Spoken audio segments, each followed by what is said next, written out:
सबसे पहले बात करें पंजाब में आम इंतखाबात के लिए 30 अप्रैल से 7 मई की तारीखें तजवीज़। इलेक्शन कमीशन ने आम इंतखाबात के लिए ख़त सदर मुमलिकत को अरसाल कर दिया। इलेक्शन कमीशन ने गवर्नर खैबर पख्तूनख्वा को भी मरासला अरसाल कर दिया। मज़ीद मालूमात हासिल करते हैं, वकार अली सैयद हमारे साथ मौजूद हैं।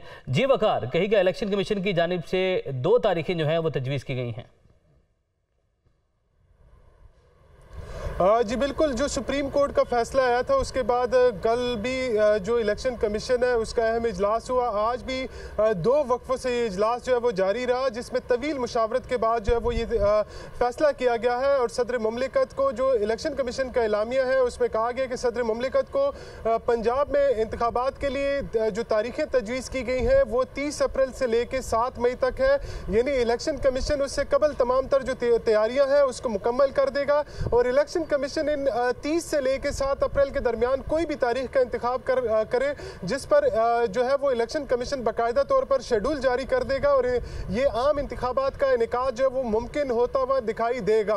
इसके अलावा जो अगर खैबर पख्तूनख्वा की बात करें तो खैबर पख्तूनख्वा से मुतल्लिक जो इलेक्शन कमीशन का एलामिया है उसमें कहा गया कि गवर्नर जो केपी है उनको एक मरासला अरसाल किया गया और उनको सुप्रीम कोर्ट का जो फैसला है उसका हवाला दिया गया कि इसके रिस्पॉन्स में यानी उनके जवाब के मुंतजर हैं। थोड़ा सा ये 2 सूबों का मामला है लेकिन ये थोड़ा सा मुख्तलिफ है क्योंकि जो सुप्रीम कोर्ट का फैसला भी है और यूं उमूमी तौर पर जो अगर देखें तो गवर्नर जो पंजाब है उन्होंने समरी पर दस्तखत नहीं किए थे, जिसके बाद जो सुप्रीम कोर्ट पाकिस्तान है उन्होंने सदर मुमलिकत की जो दरख्वास्त थी, जो पोलिंग की डेट थी वो बिल्कुल दुरुस्त करार दी थी। ताहम इलेक्शन कमीशन की जानिब से जो सेक्शन है इलेक्शन एक्ट का उसके तहत 54 दिन जो है वो दरकार होंगे तमाम इंतखाबी अमल को एक साथ लेके चलने पर, जिसमें पब्लिक ऑफिस का जो नोटिस होता है उससे लेकर जो नॉमिनेशन पेपर फाइल करना हो या स्क्रूटनी। ठीक है, 30 अप्रैल से 7 मई की तारीखें तजवीज़ की गई हैं। आपने वकार अपडेट किया, आपका शुक्रिया। अब आपको बराह रास्त लिए चलेंगे। साबिक वफाकी वज़ीर दाखिला शेख रशीद अहमद लाल हवेली रावलपिंडी में प्रेस कॉन्फ्रेंस कर रहे हैं। यहाँ चौक में हुक्का पीते थे। अब इस गली से उस गली तक 3 जर्नैल हैं जी, दुनिया में नहीं है पर उन्होंने नाम कमाया है। जनरल अहमद है, जनरल टीपू हैं, जनरल हमीद हैं, सफदर हैं। ये हमारी फौज है। इनको ज़्यादा से ज़्यादा शहबाज शरीफ को अकल देनी चाहिए कि भाई इलेक्शन कराओ और टूटा खाओ। शेख साहब, मौजूदा सूरत हाल में मेरी किसी से 10 महीने से न रब्ता है, न सुलह की ज़रूरत है, न सुलह हुई और न ही मेरी कोई लड़ाई है।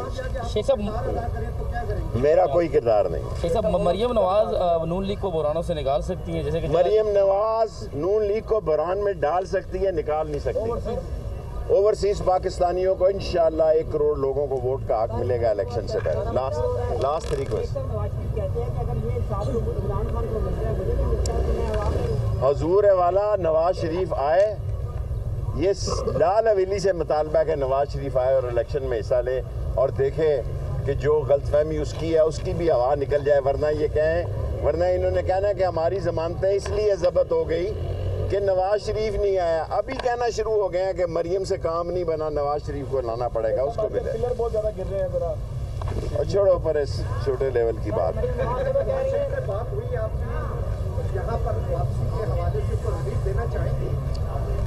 उनका भाई प्राइम मिनिस्टर है, उनकी हुकूमत है। साबिक वफाकी वज़ीर दाखिला शेख रशीद अहमद लाल हवेली रावलपिंडी में प्रेस कॉन्फ्रेंस कर रहे थे। खबर शामिल करेंगे पेशावर हाईकोर्ट का अहम फैसला। पेशावर हाईकोर्ट ने खैबर पख्तूनख्वा में कौमी असम्बली का ज़िमनी इलेक्शन मुलतवी कर दिया है। अदालत ने मुख्तसर फैसला सुनाया है। पेशावर हाईकोर्ट की जानिब से अहम फैसला सामने आया है। अदालत ने ये मुख्तसर फैसला सुनाया है। पेशावर हाईकोर्ट ने खैबर पख्तूनख्वा में कौमी असम्बली का ज़िमनी इलेक्शन मुलतवी कर दिया है। पेशावर हाईकोर्ट की जानिब से ये अहम फैसला सामने आया है।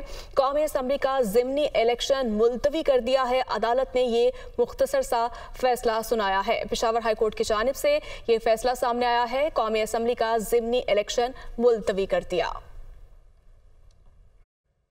और अब सवाल यह है कि क्या करने जा रहे हैं इस हकदार 4:10 पर। सहाफियों के बार बार सवाल पर सिर्फ 4-10 ही बोलते रहे। क्या आप इस्तीफा दे रहे हैं? सहाफी का सवाल। आपको मुझसे क्या तकलीफ है? इसहाक डार की जानिब से ये जवाब दिया गया। शब्बर ज़ैदी को जेल में होना चाहिए, इसहाक डार की जानिब से यह भी कहा गया। तो मजीद क्या कहा, आइए वो सुनते हैं। 4 बजे 10 मिनट में 4 बजे 10 मिनट में 4 बजे 10 मौजूदा 4 बजे 10 मिनट 2 घंटे में कुछ नहीं हुआ। 4 बजे 10 मिनट 4 बजे 10 मिनट 4 बजे 10 मिनट पे 4 बजे 10 मिनट पे सर 4 बज के 10 मिनट पे इस्तीफा देने जा रहे हैं। आपको तकलीफ है मेरे को काम करने में? सर तकलीफ नहीं है, आपसे सवाल किया कि लोग जो है ना वो सवाल कर रहे हैं आपके इस्तीफे से मुतालिक जो है बातें हो रही है, तो इस वजह से आप तरदीद ही कर दें। आप 4 बजे 10 मिनट तहसील वाले फिर बात हो। शब्बर ज़ैदी साहब ने कहा कि आज आप इस्तीफा देने जा रहे हैं आज करने से। उसने किया कैस बोल के साथ जो उसने बड़ा किया है तो सबको पता है। तो यही बात करें सर, अरबों रुपए के रिफंड देके चला गया है, जो कि उसने जेल में होना चाहिए उसको इस वक्त। और शौकत तरीन साहब को सर तहरीक इंसाफ ने जेल भरो तहरीक में रहनुमाओं की नजरबंदी गिरफ्तारी लाहौर हाईकोर्ट में चैलेंज कर दी। दरख्वास्त फवाद चौधरी की जानिब से लाहौर हाईकोर्ट में दायर की गई है। लाहौर हाईकोर्ट में कुछ देर तक दरख्वास्तों पर समाअत होगी। लाहौर हाईकोर्ट मुल्तान बेंच का 16 PTI कारकुनों को रिहा करने का हुक्म। मोहम्मद अशफाक हमारे साथ मौजूद हैं। अशफाक, मुल्तान बेंच ने 16 कारकुनों को रिहा करने का हुक्म दे दिया है और बकिया जो समाअत है वो कब तक शुरू होगी? जी, तो 3 बजे का टाइम दिया गया था अदालती अमले की जानिब से, और अब ये बताया जा रहा है कि कुछ ही देर बाद समाअत का आगाज होगा। लाहौर हाईकोर्ट में तहरीक इंसाफ के रहनुमाओं और कारकुनों की नजरबंदी को चैलेंज किया गया है। दरख्वास्त में IG Punjab, home secretary Punjab हुकूमत समेत दीगर को फरीक बनाते हुए फवाद चौधरी ने यह मौक़िफ़ इख्तियार किया कि जेल भरो तहरीक के सिलसिले में रहनुमाओं और कारकुनों ने अपनी भी गिरफ्तारियां दी, लेकिन हुकूमत ने इन्हें गैर कानूनी तौर पर नजरबंद कर दिया और दरख्वास्त में ये सदा की गई है कि अदालत इस नजरबंदी को कलअदम करार दे। तो कुछ ही देर बाद लाहौर हाईकोर्ट के जस्टिस तारिक सलीम शेख इस हवाले से दरख्वास्त पर समाअत करेंगे और फिर आज की समाअत से मुताल्लिक हुक्म जारी किया जाएगा। ठीक है, आपने अपडेट किया इशफाक, आपका शुक्रिया। ओवरसीज पाकिस्तानियों को वोट का हक देने से मुतालिक कानून में तरमीम का मामला। सुप्रीम कोर्ट ने इमरान खान और शेख रशीद को जवाब जमा करवाने का वक्त दे दिया। जस्टिस मुनीब अख्तर ने रिमार्क्स दिए कि पार्लियामेंट अपने बनाए गए कानून में तरमीम कर रहा है तो अदालत मुदाखलत क्यों करे। मज़ीद तफसीलात इस रिपोर्ट में।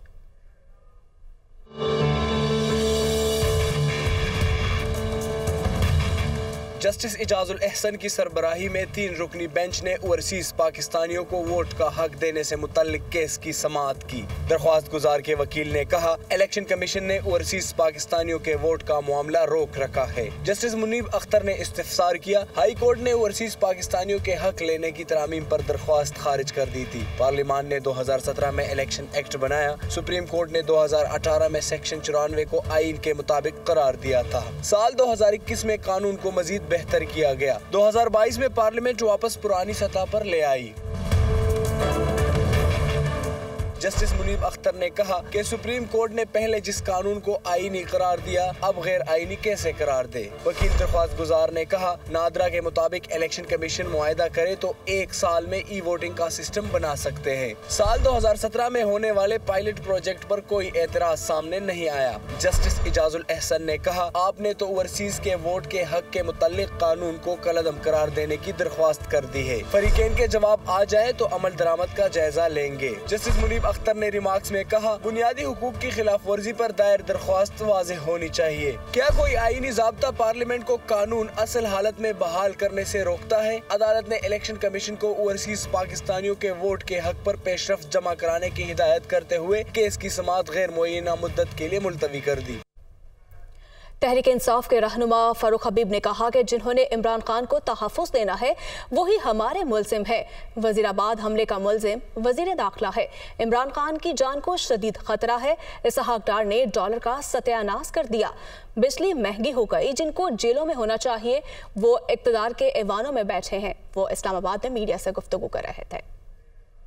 इमरान खान का जो वज़ीराबाद का कातिलाना हमला है उसका मुल्ज़िम राना सना है और जिन्होंने प्रोटेक्शन देनी है इमरान खान को वही हमारे मुल्ज़िम है। हुकूमत तो होती है आवाम को रिलीफ देने के लिए। हुकूमत का काम होता है महंगाई को कम करना, हुकूमत का काम होता है रोज़गार पैदा करना, हुकूमत का काम होता है बरामदात को आगे बढ़ाना।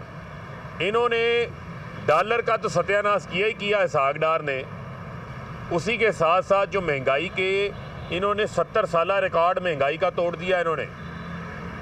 ये जो शहबाज स्पीड है, ये शहबाज स्पीड आटे को लग गई, आटा महंगा हो गया। ये शहबाज स्पीड बिजली को लग गई, बिजली महंगी हो गई है। ये शहबाज स्पीड गैस को लग गई है, जिसका 3000 गैस का बिल था उसका 10,000 आ रहा है। जिनको जेलों के पीछे होना चाहिए वो इक़्तिदार के वानों में बैठे हैं। Welcome back. बात करेंगे पीटीआई रहनुमा फवाद चौधरी और उनके भाई फैसल चौधरी की मुबैना ऑडियो सामने आ गई। मुबैना ऑडियो में नून लीग के रहनुमाओं के खिलाफ मुकदमात कायम करने पर गुफ्तगू की जा रही है। फवाद चौधरी ने कहा कि मेरी ज़ाती तजवीज़ ये है कि तारड़ पर 3-4 जगहों पर इस्तिगासा करवाएं। पीटीआई रहनुमा फवाद चौधरी ने ऑडियो को जाली करार दे दिया। ट्विटर पैगाम में फवाद चौधरी ने कहा कि जाली ऑडियो मेरे नाम से मार्केट में फेंक दी गई है, इस ऑडियो का मुझसे कोई ताल्लुक नहीं।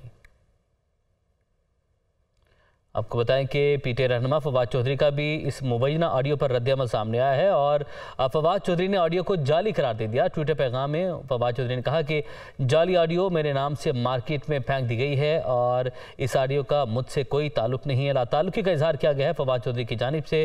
फवाद चौधरी और फैसल चौधरी की मुबैना जो गुफ्तगू सामने आई है।